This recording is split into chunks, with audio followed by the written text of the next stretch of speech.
안녕하십니까, JBRT 김주영입니다. 오늘은 JBRT 인제 스피디움 서킷 공략 16부작 그 5번째 이야기 5편이죠. 5편은 강론 네 번째 내용은 지금 화이트보드에 보시다시피 인제 7번 8번 코너입니다. 원래 8번을 따로 한번 얘기를 할까도 생각을 했는데 사실 고민 끝에 7번과 8번을 같이 설명하는 것이 조금 여러분들이 비교해서 이해하시기가 좀 더 편할 것 같아서 두 개를 엮었습니다. 자, 지금 보시다시피 7번, 8번은 이 그림에서 딱 보듯이 코너의 R값이 굉장히 유사한 코너예요. 거의 같다고 보셔도 될 정도로 굉장히 유사한 코너고, 일단 공통점과 차이점을 명확히 알고 있어야 됩니다. 자, 또 뭐가 비슷하냐? 뱅크 각이 둘 다 역뱅크예요. 여기 지금 편의상 등고선 모양을 그려놨는데 이거 잘 이해 못, 공간이 뭔가 이게 빨리 안 오면 사실 이해하기가 좀 어려울 수 있어서 높고 낮은, 그러니까 역뱅크 구조를 가지고 있어요. 8번도 약간의 역뱅크 구조를 가지고 있어요. 실제로 연석 쪽이 높고, 뭐 연석 때문에 높은 게 아니라 실제 지형이 그렇습니다. 물론 정도는 7번보다는 좀 약해요. 자, 높고 낮은 구조예요. 그리고 이 로컬하게, 그러니까 사실 뭐 이제 우리가 인제 고저차로 본다면 저 뒤에 나오는 9번 10번 코너 그 부분이 인제에서는 고저차가 가장 높은 포지션이라고 우리가 보통 알고 있는데, 실제 지금 우리가 오늘 보는 여기서 로컬하게 가장 높은 포인트는 지금 그려놓은 요 포인트예요. 요 포인트 7번 언덕을 올라와서 조금 더 진행하다 보면 제일 높은 포지션이 있고요. 그러면서부터 여기서 이제 내리막이에요. 자, 그러면 다시 정리하면 7, 8번 코너의 코너 회전 반경 R값은 거의 유사하고 둘 다 역뱅크 구조를 가지고 있다는 것 또한 유사합니다. 그럼 차이점이 뭘까요? 차이점은 7번은 엄청난 오르막이에요. 6번부터 7번으로 올라오는 여기가 어떻게 보면 인제 오르막 중에 뭐 16, 17번 거기와 더불어서 가장 심각한 등산로라고, 실제로 16, 17번보다 여기가 더 오르막이 크게 와닿습니다.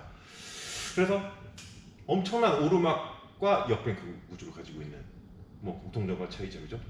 근데 여기 8번 코너 같은 경우에는 뱅크 각도 뭐 크고 작고의 문제가 아니라 역뱅크 그리고 R값도 비슷하지만 7번하고 여기서는 약간의 완만한 내리막 구조를 가지고 있어요. 그래서 요게 결정적인 차이를 만든다는 거를 이따가 여러분들이 그 포커스에 맞춰서 운전을 7번, 8번을 어떻게 차별화해서 운전을 해야 되는지를 꼭 생각해 보셔야 됩니다. 자, 그러면 잠깐 우리가 다시 메인 화면으로 넘어와서 잠깐 맵을 보고 그리고 이어서 화이트보드에서 제가 그림을 그리면서 설명하도록 하겠습니다. 자, 이 이제 모니터에서 보시다시피 7번, 8번 코너예요. 자, 그냥 2차원적인 평면도를 보는 것보다는 약간 그래도 우리가 이제 그 능선의 형태를 가늠할 수 있는 이 맵이 이해하기가 훨씬 편하다고 했었죠. 오늘 보는 게 여기 오르막을 올라와서 사실 여기서 오르막이 끝난다고 생각하지만 실제로 그렇지 않아요. 한 요 부근 와서 오르막이 끝나요. 가파르게 올라와서 완만하게 다시 조금 더 올라갑니다. 그리고 여기서부터 내리막을 타기 시작해요. 살짝씩. 그러면서 8번을 지나서 9번 이렇게 넘어갑니다. 자, 다시 이거 굉장히 중요한 점이에요. 공통점이 뭔가 7번, 8번은 코너 자체의 R값이 비슷해요. 그리고 역뱅크 구조를 가지고 있어요. 차이점은 그러면 여기는 급격한 오르막 상에 놓여있는 역뱅크 코너고요. 8번은 완만한 내리막에 있는 코너예요. 또 한 가지, 아까 앞에서는 얘기 안 했었는데 엄청난 차이점이 뭐가 있냐면 7번 코너는 탈출 라인이 직선이에요. 직선. 근데 8번 코너는 탈출 라인이 하중이 애매하게 실리는 코너입니다. 우리가 7번 같은 경우에는 우턴 후에 다시 우턴이 오죠. 근데 8번 다음에는 우턴 다음에 좌턴이에요. 근데 그 전에 하중을 한번 넘기고 가야 되는 이런 구간이 변곡점 구간이 또 반드시 존재한다는 거예요. 실제로 내리막에서 여기서 중간부터 오르막으로 바뀌기도 하지만, 그리고 뱅크 각의 변화도 당연히 여기가 역뱅크, 여기가 역뱅크이기 때문에 뱅크 각도 변곡점이 반드시 존재해요. 고저차와 뱅크 각이 변곡점. 근데 그보다 더 중요한 것은, 자 보세요. 탈출 라인이 직선이 아니라 하나의 큰 코너처럼 곡이 져 있어요. 곡이 져 있다시피 돼 있다 보니까 하중이 굉장히 이쁘게 넘어가는 것이 쉽지 않은 코너예요. 여기가. 그래서 여기서 하중 잘못 넘기면 어떻게 되죠? 이 바깥쪽 이쪽 지금 풀밭으로 뛰어드는 차들 되게 많죠. 여기 막 흙 밟고 튀어나가고 막 흙 밟고 스핀하고 그럴 수 있어요. 풀어택 할 때. 자, 근데 뭐 그거는 나중에 우리 9번 코너 할 때 얘기할 거고, 어찌됐건 7, 8번 코너의 차이점 중에 굉장히 우리가 눈여겨봐야 되는 것은 탈출 후에 직선, 그리고 같은 방향의 코너가 이어진다. 8번은 탈출 후에 완만한 코너 형태의 가속 라인을 가지고 있다. 요게 엄청난 차이입니다. 자, 그리고 인제에서 가장 높은 포인트는 요 부분. 가장 높은 포인트. 근데 우리는 오늘 여기 볼 게 아니기 때문에, 여기를 볼 게 아니기 때문에 요 부분에서 보면 지금 능선 중에 지금 요 라인, 여기 떨어지는 여기가 가장 로컬하게 높은 포인트. 우리는 오르막을 올라와서 여기서부터 내리막을 지나가는 내리막이 시작되는 이 코너를 보게 됩니다. 자, 다시 화이트보드로 넘어가도록 하겠습니다. 자, 그러면 7번 코너부터 먼저 볼게요. 7번 코너. 가파른 오르막입니다. 그리고 지난 시간에 설명을 잠깐 했지만 요 앞에 6번 코너가 있어요. 6번 코너가 있고 변곡점을 지나간다고 그랬어요. 그쵸? 이제 하중 넘어가는 변곡점, 그 뱅크 각의 변곡점이 여기 존재하고, 즉 여기서 어떤 특징이 있다고 했는지 기억하십니까? 여기에 차량의 밸런스를 확인할 수 있는, 체크할 수 있는 중요한 포인트, 이 변곡점이. 자, 요 포인트를 지나간다 그랬죠. 그래서 여기서 라인을 크게 부풀리지 않는 것이 굉장히 중요하다 그랬어요. 자, 공교롭게도 이 7번 코너 CP 부분이 또 여기 변곡점이 차량의 밸런스를 우리가 가늠할 수 있는 중요한 포인트라고 했고, 7번 코너 CP가 여기도 차량의 밸런스를 확인할 수 있고 또 굉장히 그거에 맞춰서 코너에 진입을 시켜야 되는 그런 어려움이 있는 코너입니다. 자, 이게 왜 그럴까? 왜? 그러면 여긴 변곡점이라서 그렇다 치는데 여기는 왜 그럴까요? 이게 뭐냐면 여기가 지금 경사가 굉장히 급한 오르막에서 이제 완만한 오르막으로 바뀌는 그 경사의 변화도 있지만, 우리가 오르막 경사가 가파르다 보니 이 정도 R값을 가지고 있는, 어떻게 보면 약간 중속 내지는 우리가 후하게 생각하면 중고속 코너에 해당되는 R값을 가지고 있는데, 근데 여기에서 우리가 브레이킹을 하지 않죠. 사실 브레이킹을 하지 않고 차를 회복을 시킵니다. 아시죠? 뭐 저마력은 여기 뭐 악셀 놓을 일도 없고요. 특히 저마력 전륜, 뭐 벨로스타인 같은 그런 차들은, 고출력 후륜차들도 여기서는 브레이크를 쓰는 경우가 거의 없어요. 거의 없어요. 그럼 어떻게 여기를 진입을 시키죠? 여기는 악셀 오프, 스로틀을 살짝 필요한 만큼 닫아서 악셀 오프를 통한 일종의 뭐 우리가 딱 턱인의 정석은 아니지만 약간 턱인의 느낌으로 들어가는 그런 코너예요, 여기가. 자, 그러다 보면 이게 무슨 문제가 생기냐면, 여러분들 그 브레이크를 밟는 행위는 그렇게 어려움이 없다고 늘 많이 느끼시는데, 물론 그건 뭐 하이엔드급에 가면 그 또한 어려운 문제지만, 브레이크도 마찬가지죠. 프레스 온보다는 릴리즈에 서툴러요, 사람들이 일반적으로. 악셀도 마찬가지입니다. 악셀을 밟아 올리는 거 그 뭐 정교함 정도로 치면 뭐 그 역시 수준에 따라서 나눠서 얘기해야 될 문제이긴 하지만, 악셀을 밟아 올리는 것보다 역시 악셀 오프할 때 이게 정교하지 못한 경우가 되게 많아요. 자, 그래서 발생하는 겁니다. 그래서 진입 오버가 심한 차들, 가령 엔진 뒤에 있는 차들이죠. 그 중에도 포르쉐 911 라인, 그러니까 RR 차들이죠. 뭐 911, 터보, 내지는 GT3, GT3 RS, 뭐 박스터 카이맨도 마찬가지입니다. 그리고 뭐 그 외에 뭐 로터스든 뭐 미드십 차들, RR이 제일 심하지만 여기에서 악셀 오프를 이거를 그립감 없이 암기식으로 그리고 대충 두드려 맞추다시피 악셀 오프를 딱 하는 경우에 턱인이 빵 걸립니다 여기. 자, 그래서 여기가 사실 이 7번 코너가 RR 차들의 무덤이에요. 여기가 무덤. 그러니까 리어 엔진 차들을 실제로 전자장비를 끄고 타보신 분들은 공감하실 겁니다. 여기서 오버스티어 엄청 발생합니다. 진입에 턱인 딱 걸리면서.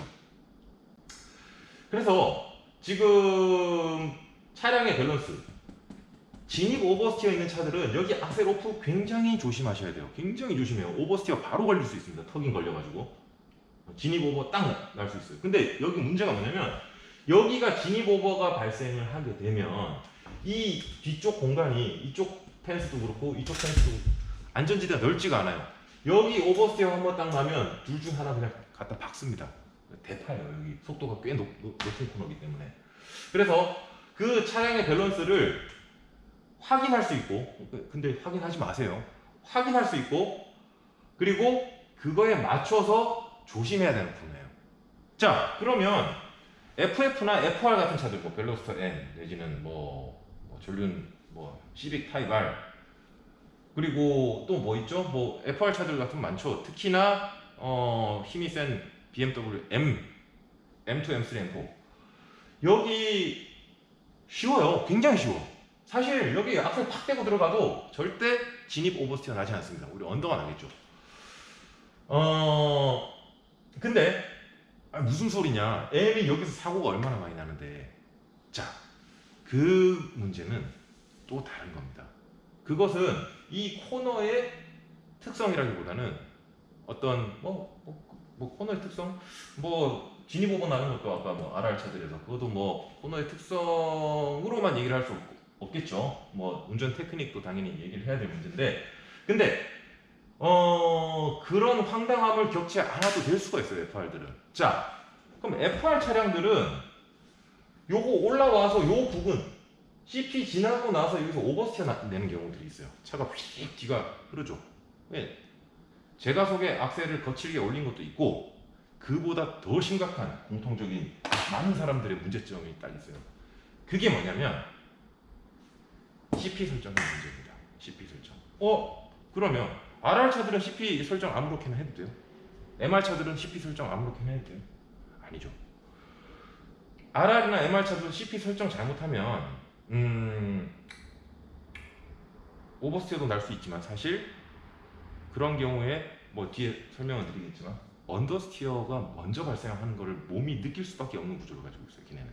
근데 FR들은 어차피 무섭다고 여기 풀악셀로 올라오다가 악셀 탁 놓고 한참 기다려서 차 집어넣거든요. 그러고 나서 악셀을 다시 제가속 시킬 때 여기 와서 스핀한단 말이야.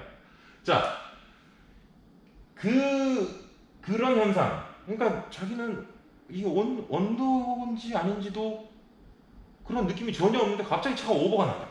갑자기. 그런 건 사실 없어요. 자, 근데 말이 조금 꼬였는데, 잘 보시면 여기 CP 설정을 잘못해서 일어난다. 자, 그걸 먼저 제가 설명드릴게요.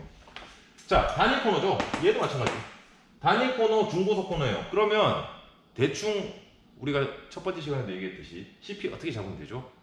레이트 CP입니다. 레이트 CP. 레이트 CP를 잡는 것이 사실 이후의 가속 구간을 최대한 살려서 또 내지는 악셀을 빨리 가져가고 그 전 코너에서의 가속을 극대화시킬 수 있는 패스트 인, 패스트 아웃에 가장 부합한 그런 CP 포인트예요. 그러니까 레이트 CP가. 자, 근데 대부분 희한하게 영상들 한번 잘 보세요. 잘 탄다고 하는 사람들도 잘 보면 7번 코너 CP를 앞쪽으로 상당히 당겨오는 그런 경우들이 있어요. 자, 그렇게 되면 탈출해서 오버스티어가 FR들이 많이 난다. 왜? 왜? 자, CP를 여기서 찍었다고 볼게요. 지금 변곡점에서 차가 넘어와서 변곡점이 조금 늦게 그려졌네요. 뭐 변곡점이 이 정도라고 볼게요. 여기가 변곡점이라고 할게요. 자, 변곡점에서 가장 아웃으로 몰렸다가 넘어와서 들어가는데 CP를 일찍 잡으면 어떻게 되죠? CP를 일찍 잡으면 첫 번째, 연석을 왕창 타게 됩니다. 만약에 연석을 피하겠다라고 사실 피할 수도 없어. 이 정도 원리를 찍어버리면 뭐 이 정도라고 볼게요. 이 정도를 찍어도 연석을 불가피하게 타게 돼요. 그러면 펌프를 맞으면서 차가 바운싱 되면서 밀려날 수 있어요. 언더스티어가 나겠죠. 밀려나면서 언더스티어 날 때 차가 밀려나고 있는데 핸들량이 많아지겠죠. 그러면 그 상태에서 제가속 하겠다고 악셀을 빵 치면 어떻게 되죠? 바로 차 휙 회전입니다. 그죠? 자, 그런 문제도 있고, 그보다 더 큰 문제는 얼리 에이펙스를 잡아버리면 여기서 필연적으로 바로 가속을 가져갈 수가 없고, 근데 여러분들 보면 막 악셀 막 빨리 가져가려고 이렇게 하는 사람들이 있어요. 자, 얼리 에이펙스를 잡으면 결국 코너 스피드가 떨어지거든요. 떨어질 수밖에 없어요. 떨어지면서 차는 언더스티어 밸런스를 자동적으로 갖게 됩니다. 그러면 여기서 얼리를 잡고 탈출해서 라인이 부풀어 버려요. 차가 주주주주 이렇게 밀려버려요. 그럼 마찬가지 아까 바운싱 먹었어요. 똑같이 언더 후 오버를 바로 겪게 되는, 왜냐하면 FR 차들 후륜이 돌잖아요. 타각 풀지 못하는 상황에서 핸들 이만큼 줘놓고 악셀 올린다, 거기다 언더 나가지고 앞타이어 미끄러지고 있다가 찔끔찔끔 아직 오르막이죠. 속도는 악셀을 올려도 올라가지 못하고 오히려 찔끔찔끔 떨어지면서, 그러면서 프론트 타이어가 팡 찍히는 순간에 뒤에 구동력이 돌고 있으면 어떻게 되죠? 차는 이렇게 돌려버려요. 이런 오버스티어들이 발생한다는 거예요. 자, RR 차들 얼리 에이펙스 잡으면 어떻게 되냐면 악셀 못 밟고 여기까지 기어 나갑니다. 언더 나서. MR 차도 마찬가지죠. 그러면 자동적으로 이게 언더가 발생을 하든 오버가 발생을 하든, 언더에서 언더로 끝나든 언더에서 오버로 전환이 되든, 어찌됐건 얼리 에이펙스를 찍고 연석을 많이 타는 행위는 굉장히 로스가 크다라고 생각할 수 있죠. 자, 그래서 우리는 7번 코너를 어떻게 타야 되느냐? 자, 변곡점에서 미들 내지는 살짝 미들 아웃 풀악셀 치고 올라옵니다. 그러고 나서 이제 7번 코너 진입을 위해서 7번 코너 기준 아웃으로 차는 붙여야 되겠죠. 자, 붙어서 타고 올라오죠. 타고 올라와서 에이펙스를 레이트로 찍으면 어떻게 되죠? 여기서부터 들어가는데 악셀 오프를 빨리 할 필요가 전혀 없어요. 여러분들 여기서 악셀 최대한 가져가죠. 최대한. 그리고 최대한 가져가고 레이트 에이펙스를 찍으면 각 차량의 어떤 밸런스가 크게 방해되지 않아요. 실제로 GT3 RS 이따가 막 영상 보여드리겠지만 GT3 RS도 여기에 거의 CP 근방까지 풀악셀 치고 들어가요. 여러분들 근데 보면 대충 여기 붙어서 이제 들어가기 전에 악셀 오프를 하기 시작하거든요. 그러면 랩타임도 당연히 안 나오고, 실제로 차의 밸런스도 굉장히 로우 그립에서, 그립 한계치가 낮은 수준에서 설정이 돼가지고 오히려 차의 거동이 굉장히 불안해지는 경우가 많이 있습니다. 언더가 날 수도 있고 오버가 날 수도 있고, 아까 얘기했듯이. 그렇기 때문에 악셀을 최대한 붙이고 치고 올라오는 거예요. 자, 그렇게 해서 CP를, 실제 레이트 에이펙스를 보고, 자, 이제 내 차의 그립이, 지금 그립감이 있어야 되겠죠? 그립이 CP 부근으로 붙지를 못하겠다라는 느낌이 올 거예요. 시선을 정확히 레이트 에이펙스를 보고 있으면. 그때 필요한 만큼만 딱 놔주면 돼. 필요한 만큼만 딱 놓고, 그럼 요거 이제 찍고 확인됐죠? 그 다음부터 다시 풀악셀 쳐서 차를 여기까지 밀고 나가는 거예요. 이렇게 들어가는 거예요. 그렇게 해야, 지금 뭐 이따가 영상 보여드리겠지만, 여러분들 여기 코너링 스피드 막 GPS상 뭐 여기서 뭐 120 언더, 이거 완전 망한 거예요. 이거는 그냥 버려야 될 얘기예요. 자, 여기는 벨로스타 M도 뭐 썰포지 같은 타이어 끼고 130m로 떨어질 일이 없습니다. 여기는. 자, 심지어는 GT3 RS 같은 경우에는 코너링 미니멈 스피드가 140 이상도 나와요. 자, 근데 막 140 이상, 이건 뭐 슬릭 타이어 아니에요. 뭐 그냥 뭐 난간 같은 그런 타이어 끼고 140 그냥 뚫어버려. 근데 여러분들 여기서 막 120 언저리, 뭐 120, 뭐 125, 128, 120, 이 오르막에서 12km 차이 나는 것은 여러분들 이거는 뭐 이 그냥 1m, 1m 갈 때마다 그냥 자꾸 뒤처지는 거예요. 그래서 무조건 여기는 가속을 최대한 살리면서 여기서 내 차량의 밸런스를 결국에는 뉴트럴 밸런스를 찾아가줘야 돼요. 언더도 오버도 아니고. 이해가 되십니까? 자, 그래서 잠깐 지금 요 설명한 부분을 여기서 우리 모니터에서 하나의 정리된 그림으로 다시 한번 설명을 하고 영상까지 보고 8번 코너로 들어갈게요. 자, 여기 지금 모니터를 보시면 여기 아래 6번 그리고 이제 7번 코너입니다. 레이트 에펙스 잡고 어떻게 되죠? 진입 전에 7번 코너 기준 아웃으로 붙어서 풀악셀 치고 올라와서 CP를 확인하면서 그때부터 내 타이어의 그립과 이 R값을 일치시킬 정도만큼만 악셀 오프를 하죠. 그리고 나서 CP가 확인되면 그때부터 바로 다시 부드럽게 풀가속을 때리고 올라갑니다. 그래서 여기 지금 보면 이 연석이 약간 우리가 그 계단식 연석 대신 뭐 빨래판이라고 보통 얘기를 많이 하죠. 그 연석을 어느 정도 따르륵 타주는 것이 그것이 무조건 타야 된다가 아니에요. 뭐 억지로 여기 지금 안 타는 궤적으로 가는데 아 이거 타야 된다 그랬지 그러면 핸들을 막 이쪽으로 틀어가지고 뭐 여기 밟고 찍고 들어오는 이런 건 위험하고 그건 할 필요도 없는 문제고 자연스럽게 가속을 했을 때 여기에 이 빨래판 연석을 따르륵 하면서 탈 수 있는 와이드런 되지 않는 범위 내에서 그 정도의 궤적으로 나올 만큼 속도를 살려주는 것이 굉장히 중요합니다. 자, 영상을 볼게요. 자, 여기 이제 6번 코너죠. GT3 RS입니다. 자, 여기 이따가 GPS 스피드 한번 보세요. 여기도 있고. 자, 갑니다. 먼저 속도 먼저 보고 갈게요.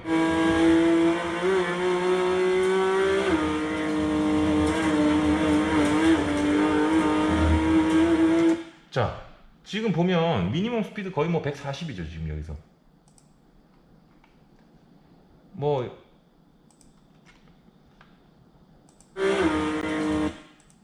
146까지 올라와서 계속 오르막이에요. 미니멈 스피드가 이제 오르막 정점 부분일 텐데 140, 139, 140. 자, 이게 어떻게 나와야 돼? 자, 볼게요. 악셀을 볼게요, 이번에. 자, 경국점을 지나면서 풀 붙이죠? 풀. 지나가고. 자, 지금 보면 여기 떨어져서 여기서 CP를 보면서 필요한 만큼만 살살 놓고 있는 게 보이실 겁니다. 조금 더 앞으로 당겨 볼까요? 자, 풀가속이에요. 자, 이제 붙었어. 조금 더 풀로 가서. 자, 이제 필요해. CP는 눈에 바로 보이는 여기가 아니라 이걸 넘어서 볼 줄 알아야 돼요. 시선은 여기가 있어야 돼요. 이거. 자, 갑니다. 자, 필요한 만큼 악셀 다 안 떼죠. 이거 다 떼면 어떻게 된다? 진입 오버가 굉장히 심한 차는 확 떼버린 차는 터긴을 먹어서 휙 하고 돌아버린다. 굉장히 위험해요. 여기 펜스 가깝죠.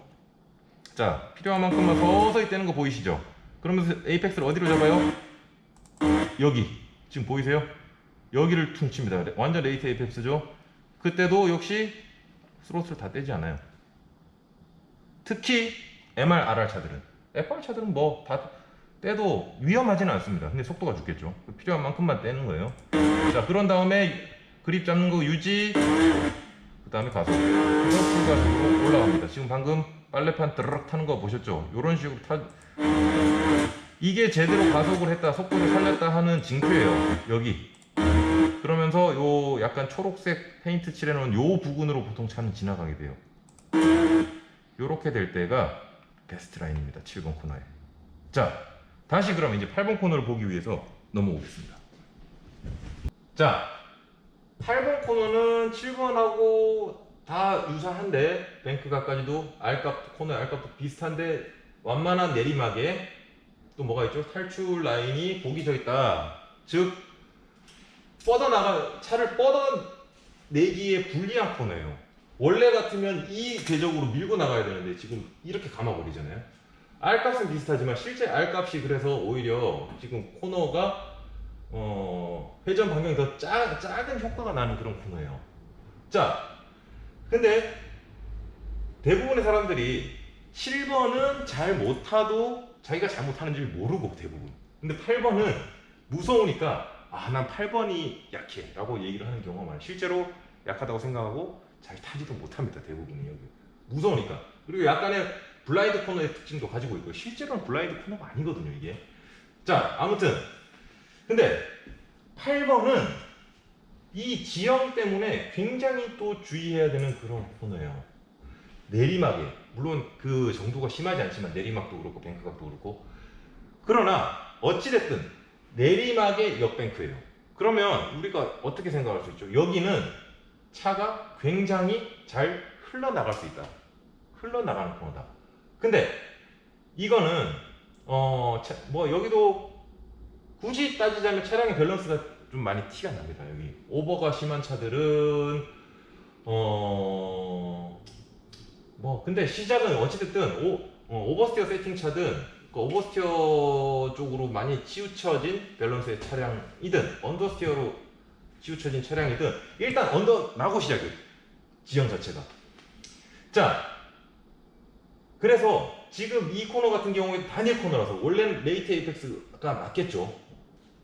똑같잖아요, 구조는. 근데 이게 미묘한 차이점이 반드시 존재합니다, 여기서는. 그래서 에이펙스 위치도 바뀌어요. 자, 그걸 보면 한마디로 요약하면 이 코너는 어떻게 타야 되는 코너인가. 차가 흘러나가기 쉽잖아요. 흘러나가는데 보통은 그렇다고 해서 이게 완전 고속 코너가 아니에요. 그러니까 하중 이동이 거의 없는 코너가 아니라 중속 내지는 중고속 코너죠. 중고속 코너. 그럼 어찌됐든 우리가 뭐 쉽게 얘기해서 산술적으로 절반 이상의 하중을 심어서 차를 돌려야 되는 그런 코너예요. 그냥 최소한의 하중만 탁 심어서 넘어가는 코너가 아니라는 얘기예요. 어느 정도의 제동도 같이 들어오는 코너라는 얘기죠. 자, 그렇기 때문에 근데 잘 흐르는 코너다. 그러면 우리는 여기서 차를 어떻게 회두를 시키는 것이 맞는가, 이거 한마디로 딱 요약할 수 있어요. 8번 코너는 어떠한 밸런스를 가진 차든, 이거 굉장히 중요한 얘기인데, 야건더 밸런스를 이거를 드라이버가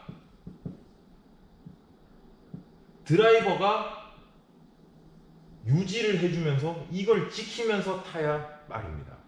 무슨 말인가 하면 여기서 오버스テ 나면 어떻게 되죠? 흘러나가는 지형 바로 대파입니다. 여기 뭐 휙 하고 뭐 해서 바로 이쪽 펜스를 때리는 경우도 많고, 그러다가 여기서 돌다가 리버스 먹어서 이쪽으로 때리는 경우도 있죠. 바로 이쪽으로 꽂는 경우도 있고, 리버스 먹어서 이쪽으로 꽂는 경우도 있어요. 넓은데도 불구하고 완전지대로. 그만큼 이 지형이 굉장히 미묘하지만 굉장히 위험한 곳이에요. 그래서 일단 내 차의 세팅이 오버 쪽으로 치우쳐 있든 언더 쪽으로 치우쳐 있든 상관없어요. 무조건 여기는 오버 진입을 시키면 큰일 납니다. 그래서 어떻게 해줘야 되냐? 여기 브레이킹 필요한 곳이죠. 여기는 그러면 어떻게 하면 야건더 밸런스를 유지할 수 있는가? 브레이크 프레스를 너무 과도하게 쓰면 안 돼요. 첫 번째, 브레이크 프레스가 과도하면 안 돼. 딱 표준의 브레이크 프레스를 잡아야 돼. 두 번째, 브레이크 릴리즈가, 브레이크 놓는 거죠. 릴리즈가 빠른 템포로 이루어져야 돼. 빠른 템포. 그리고 프론트 그립이 좀 부족할 만큼 브레이크 프레스를 놓고 핸들이 민첩하게 따라 들어가줘야 돼. 빠른 템포 플러스 타각, 이에 상응하는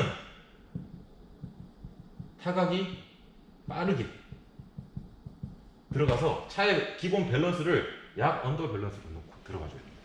자, 그래서 그림을 그리면서 설명을 하면 차는 풀가속으로 여기로 와요. 뭐 보통 GT3 RS 레디얼 타이어 껴도 보통 저는 50m 부근에서 브레이크를 합니다. 자, 풀가속으로 치고 와서 50m에서 브레이킹. 여기 너무 일찍 브레이크해도 할 게 없어요, 여기. 자, 근데 여러분들 여기는 브레이크 프레스하고 핸들 이거 굉장히, 왜냐면 브레이크 포인트하고 CP까지의 거리가 더더군다나 야건도로 들어가려면 실제 레이트 에이펙스 요 부분일 것 같지만 야건도로 들어갈 때는 차를 안에 쇼컷 되지 않게, 즉 와이드런 되지 않게 쥐고 있어야 되기 때문에 CP를 좀 앞으로 당기는 효과가 보통 발생해요. 그래서 거의 지오메트리컬리 딱 센터에 해당되는 거의 그 정도 에이펙스가 형성이 되는 경우가 많아요. 자, 여기서부터 여기까지 차 회두시킬 수 있는 거리가 굉장히 짧은 편이고 다른 코너에 비해서, 그리고 속도가 높아요. 거리는 짧고 속도는 높은 편이에요. 뭐 GT3 R에서 계기판 타격이 거의 180까지 올라가요. 근데 또 이 차를 회두시킬 수 있는 물리적 거리는 짧아. 자, 그래서 사람들이 많이 하는 질문 중에 하나가 브레이크하고 핸들 어떤 타이밍에 들어가야 돼? 같이 이렇게 들어가면 되나요? 어떤 사람 같이 들어가야지 큰일 납니다. 바로 오버스티어 나요. 프론트 운전석 쪽이죠. 그러니까 하중측 프론트가 퍽 찍히면서 그 차 바로 돌아요. 자, 엇박자를 분명히 내줘야 되는데 굉장히 짧게 풀프레스 빵 칩니다.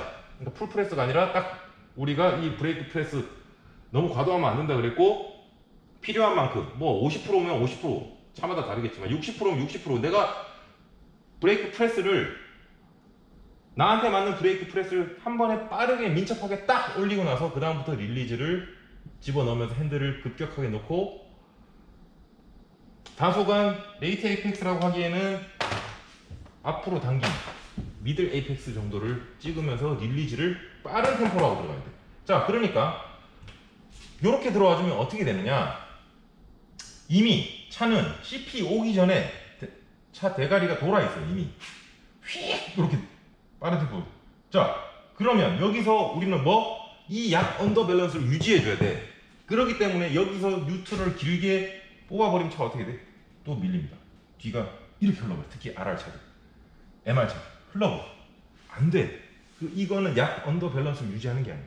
그래서 빠른 템포로 악셀이 CP 전에 최소 3분의 1에서 절반 정도는 붙고 시작해요. 붙고.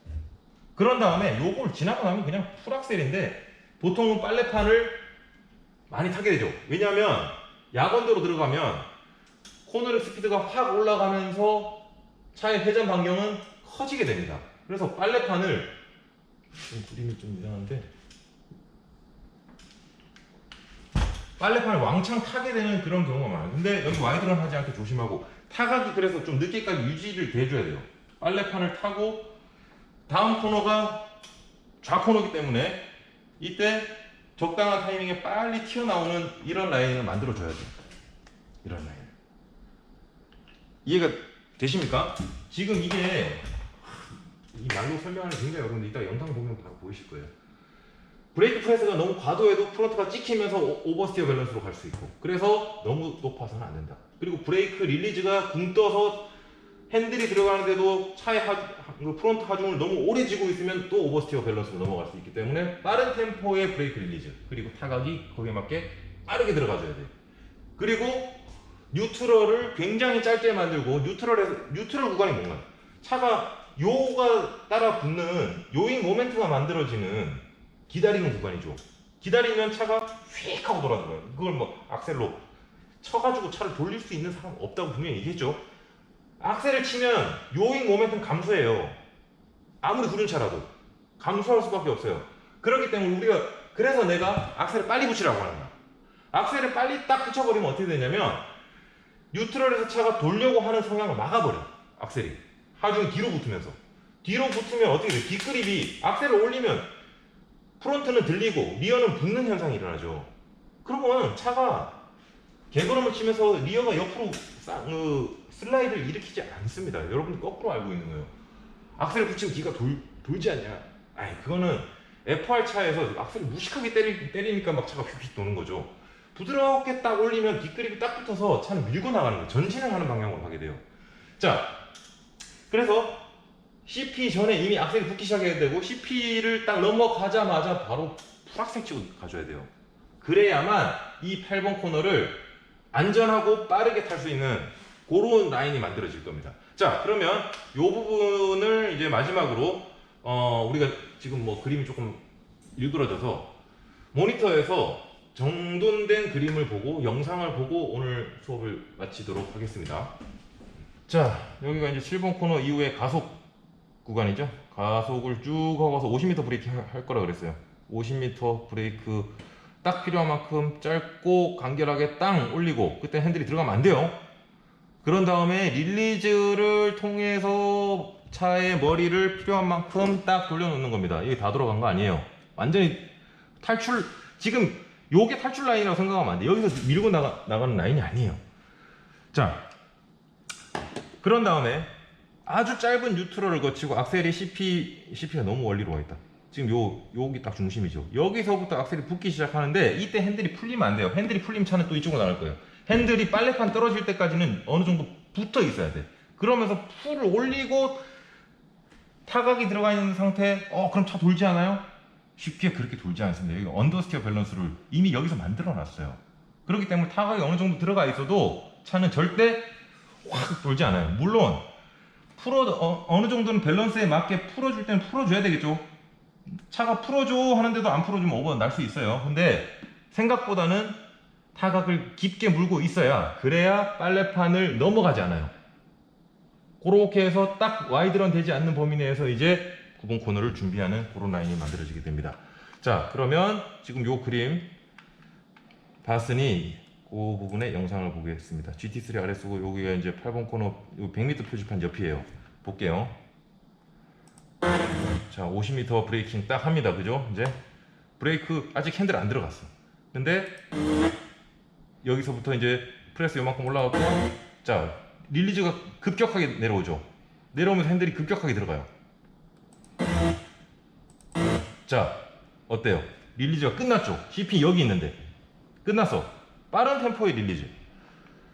그런 다음에 악셀이 붙을 준비를 벌써 하고 있어요. 자, 3분의 1 악셀 붙었죠. 자, 이제 CP 여기 눈앞에 왔어요. CP 지날 때 이제 거의 반을 향해서 가고, 아직 정렬이 안 됐고, 자, 그런 다음에 악셀 온을 시키죠. 핸들 안 풀렸죠. 아직 안 풀렸어. 자, 쇼컷 안 되게만 한 바퀴 하나의 일부라도 코스 안에 들어와 있으면 되니까. 자, 이제 풀 붙으면서 여기서부터 핸들이 풀립니다. 자, 이렇게 하게 되면 여기 또 코너링 스피드가 만만치 않습니다. 한번 볼게요.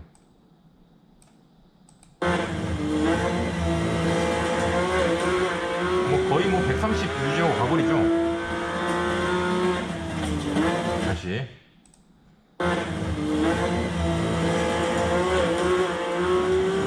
자, 여기는 오버스티어 밸런스가 아니에요. 지금 보신 거는 완전 약언더를 유지해서 핸들을 길게 잡고 있잖아요.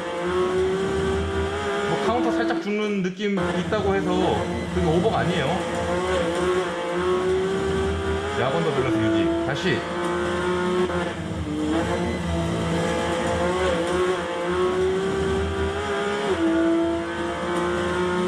이렇습니다. 그렇게 우리는 7번과 8번의 공통점과 차이점을 분리해서 또 유사한 부분은 같은 맥락에서 생각을 하면서 결국 거기에 맞는 드라이빙을 차별적으로 할 수 있어야 돼요. 차의 밸런스가 굉장히 중요하게 설정이 돼야 되는 코너고요. 여기서는 차의 밸런스를 확실히 이용할 수 있는 그런 주행법이 필요한 겁니다. 턱인 걸리는 거 조심하시고. 그래서 어떻게 보면 오늘 영상이 굉장히 길어졌는데, 사실 원래 7번만 해도 사실 충분히 1시간 채워지는 건데, 유사한 점들이 있기 때문에, 그리고 또 명백한 차이점들이 딱 구분해서 봐야 되는 것들이 있어서 당초의 계획과는 달리 지금 이 두 개를 같이 보면서 시간이 좀 길어졌습니다. 자, 다음 시간에는 이제 9번부터 이제 CK인 이제 저속 코너 구간이 들어가는데요. 일단 이렇게 오늘 한 대까지를 보면 인제 코스의 전반부를 다 보게 된 거예요. 실제로 여러분들이 두려움에 8번 코너가 가장 어렵다 이렇게 얘기를 하시는 분들이 많은데 조금 이거는 이제 몸에 익으면 사실 저 같은 경우에는 인제 7, 8번 코너가 사실 제일 쉬운 코너라고 생각이 들어요 오히려. 그리고 진짜 어려운 코너는 여기죠 여기 5, 6번 코너 뭐 1, 2, 3번보다 여기가 참 어렵습니다. 여기서 잘못해버리면 속도가 안 붙어요 오르막이. 그게 망하는 거거든요. 그래서 아무튼 뭐 난이도가 뭐가 높고 뭐가 낮은 건 상대적이기도 하고 개인차가 있는 문제지만 오늘은 어떻게 보면 제 기준에서는 굉장히 기본이 되고 굉장히 중요한 또 어떻게 보면 그러니까 베이스로서 중요한 이 랩타임을 결정짓는 그것보다도 어떤 차의 밸런스와 하중에 대한 확실한 이해가 있어야 되는 그런 코너를 오늘 얘기를 했습니다.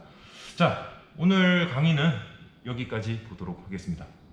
대단히 감사합니다.